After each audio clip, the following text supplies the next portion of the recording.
नमस्कार दोस्तों, आज हम पढ़ते हैं पर्यावरण के तत्व। पर्यावरण का पहला तत्व वायुमंडल यानी एटमॉस्फेयर, दूसरा स्थलमंडल यानी लिथोस्फीयर, तीसरा जैवमंडल यानी हाइड्रोस्फीयर, चौथा जैवमंडल यानी बायोस्फीयर। वायुमंडल, स्थलमंडल तथा जैवमंडल जहाँ मिलते हैं वहाँ बनता है हमारा बायोस्फीयर। यानी जब वायु और स्थल और जल मिलते हैं तब जीवन संभव बनता है, तब हमारे जैवमंडल का निर्माण होता है। इनके बिना जीवन संभव नहीं है। कह सकते हैं कि जैवमंडल हमारा पृथ्वी का वह संकीर्ण क्षेत्र है जहाँ वायुमंडल तथा जलमंडल तथा स्थल मंडल मिलकर जीवन संभव बनाते हैं। इनको सही समझने के लिए देखते हैं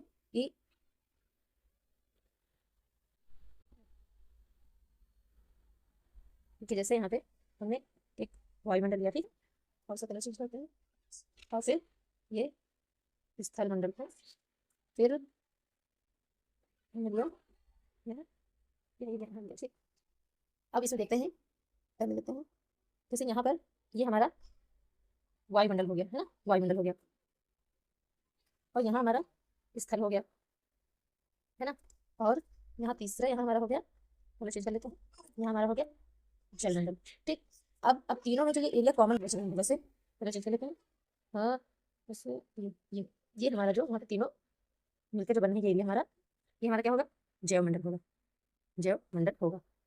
ठीक है, यानी कि जैवमंडल वह क्षेत्र है जहाँ पर वायु और स्थल और जल मिलकर हमारा जीवन संभव बनाते हैं, क्योंकि हम बिना वायु के नहीं रह सकते हैं और रहने के लिए हमें जमीन स्थल चाहिए, और जीवन सबसे ज्यादा जरूरी है जल से, यानी कि जल के बिना भी हमारा जीवन संभव नहीं है। तो इन तीनों को जब एक जगह मिलते हैं तो हमको जीवन संभव बन पाता है। इनमें से हम कह सकते हैं कि ये तीनों से मिलने वाला क्षेत्र है वो हमारा जैवमंडल है। आगे देखते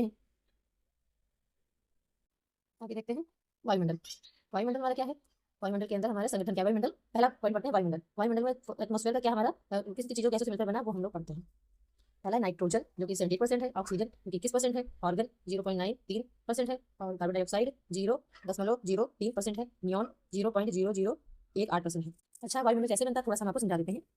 जैसे ये पृथ्वी है, जैसे ये पृथ्वी है ना।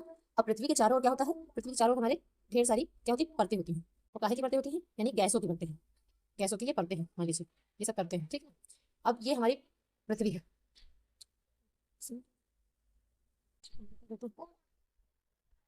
जैसे ये हमारे क्या, वायु की कई परतें हैं, पृथ्वी के चारों ओर कई परतें, ये हमारी अर्थ है, ठीक है, अर्थ है, अर्थ के चारों ओर परतें हैं। अब ये परतें विभिन्न गैसों से मिलकर बनी है और धूलकण से मिलकर बनी है ना। अब ये धूलकण जो है, पृथ्वी जब हमारे सूर्य के चक्कर लगाती है, ये पृथ्वी जब, तो इसके साथ साथ ये जो वायु की परतें हैं, यानी ये जो वायु है ये भी इनके साथ चक्कर लगाती है। और ये वायु अर्थ के चारों तरफ क्यों है, क्योंकि ये गुरुत्वाकर्षण बल है इसके पास ना, तो उसी हिसाब से पृथ्वी से जुड़ी रहती है। कौन, ये वायु की परतें। अब जैसे जैसे हम ऊपर जाते हैं वैसे वैसे गुरुत्वाकर्षण बल क्या होता है, कम होने लगता है, तो गैसों की मात्रा कम होने लगती है। इसलिए तो सबसे ज्यादा गैस निचली परत में मिलती है, यानी कि शोधमंडल में मिलती है। हमें सबसे ज्यादा गैस हमारे सबसे ज्यादा गैस कहाँ होती है, शोधमंडल होती है, जो हमारी पृथ्वी की सब